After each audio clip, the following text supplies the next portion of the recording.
Aujourd'hui, la JPC existe. Si je peux rapidement présenter la JPC auprès de tous ceux qui sont en train de nous suivre en ce moment, je dirais que la JPC, c'est un mouvement des jeunes qui a été créé pour permettre à la jeunesse congolaise d'avoir un coin où se retrouver, de parler de différents problèmes concernant son pays. Déjà, j'aimerais faire comprendre à tous ceux qui sont en train de nous suivre en ce moment que la JPC est un mouvement des jeunes. Comme le statut de la JPC peut bien le stipuler, est membre de la JPC tout jeune Congolais de nationalité ou d'origine qui a déjà atteint l'âge de la majorité. Donc l'âge de la majorité en République démocratique du Congo, c'est l'âge de 18 ans. Donc quand vous avez 18 ans ou plus, sachez déjà que vous êtes membre de la JPC. Concernant la question pourquoi créer la JPC, nous avons créé la JPC, chers amis, parce que en République démocratique du Congo, nous avons essayé de voir. Nous avons compris que la jeunesse sert juste pour des sales besognes. On se sert de la jeunesse juste pour satisfaire à 1, 2, 3, 4 de ce sentiment, surtout pour les personnes qui aiment bien avoir la masse derrière elles. Et cette jeunesse ne se retrouve pas quand il faut parler de la gestion. Cette jeunesse ne se retrouve pas quand il faut donner les opportunités aux jeunes pour travailler. Nous nous sommes dit que nous ne pouvions pas continuer à rester spectateurs. Parce que dans la vie, il faut toujours faire un choix. Dans la vie, il faut toujours savoir choisir. Et nous, au sein de la JPC, nous avons choisi de ne plus rester spectateurs. Nous voulons œuvrer. Nous voulons travailler tout d'abord pour valoriser la jeunesse congolaise. C'est ça, au fait, la première idée qui nous a poussé à créer cette structure. C'est ça, au fait, la première idée qui nous a emmené à créer, au fait, ce mouvement qui est la JPC. Valoriser la jeunesse congolaise. Mais pourquoi on dit JPC? Nous disons jeunesse pour la paix parce que en République démocratique du Congo, nous avons assisté à toutes sortes de conflits, à toutes sortes de guerres, à toutes sortes de massacres, et nous avons tout vu en RDC, sauf rien. Génocide, attaque, rébellion, milice.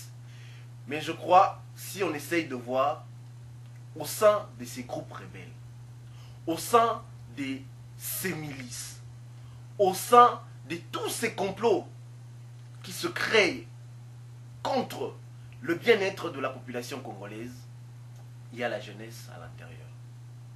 Parce que souvent, dans les champs de bataille, ce sont les jeunes qui y vont pour se défendre. Mais est-ce que nous devrions toujours continuer à soutenir de tels actes? Est-ce que nous devions toujours continuer à soutenir les leaders qui veulent venir derrière les armes pour diriger la République démocratique du Congo? Non. Non et non. Parce qu'aujourd'hui, très bientôt, la République démocratique du Congo va commémorer ses 50 ans d'indépendance. Il faut que nous puissions changer de cap. Il faut que nous sachions comment tourner la page. Il faut que nous donnions au fait l'opportunité à ceux qui veulent apporter une nouvelle ère, un nouveau vent. Moi j'ai toujours dit qu'un vent nouveau doit souffler en République démocratique du Congo. Et je crois qu'il est grand temps. Je crois qu'il est grand temps et c'est maintenant ou jamais. Ce vent-là doit maintenant souffler parce que la jeunesse doit comprendre qu'en République démocratique du Congo, sur 60 millions d'habitants que nous avons dans notre pays, la jeunesse congolaise détient 60% de la population congolaise, chers téléspectateurs.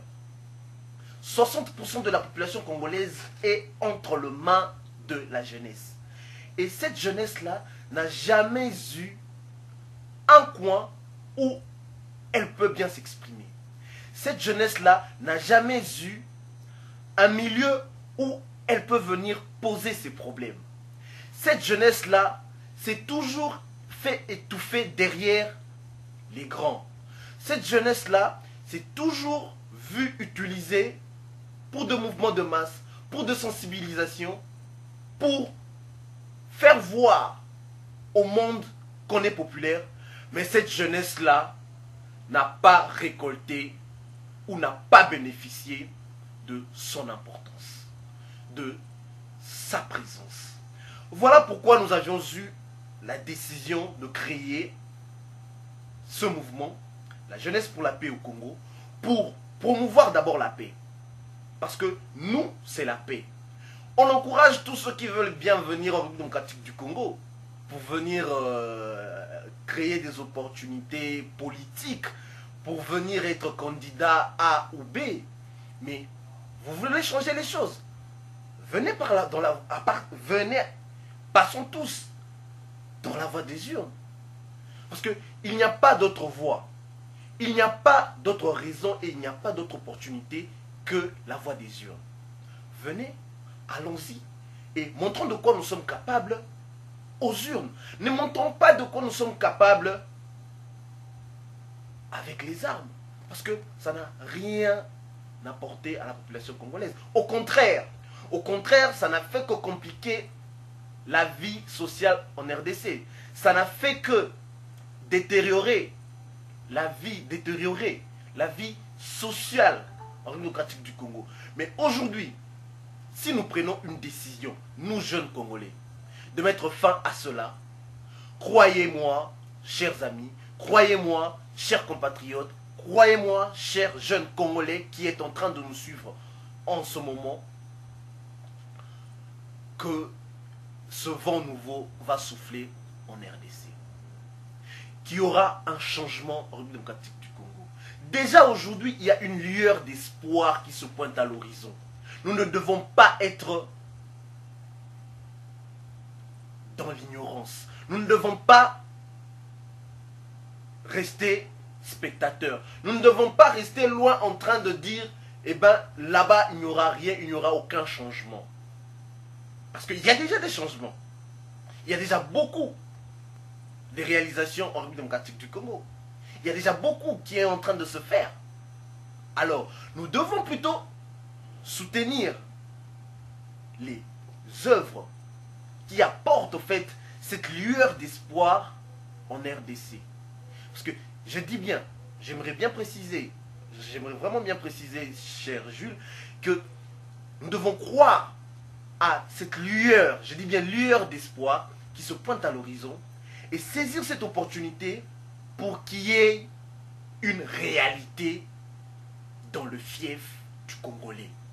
Que ce rêve que nous avons de voir la RDC aller de l'avant, de voir la RDC réussir, de voir la République démocratique du Congo atteindre un grand sommet, revenir au sein des concerts des nations, nous devons travailler maintenant. Voilà pourquoi je dis que la jeunesse congolaise doit vraiment se mobiliser.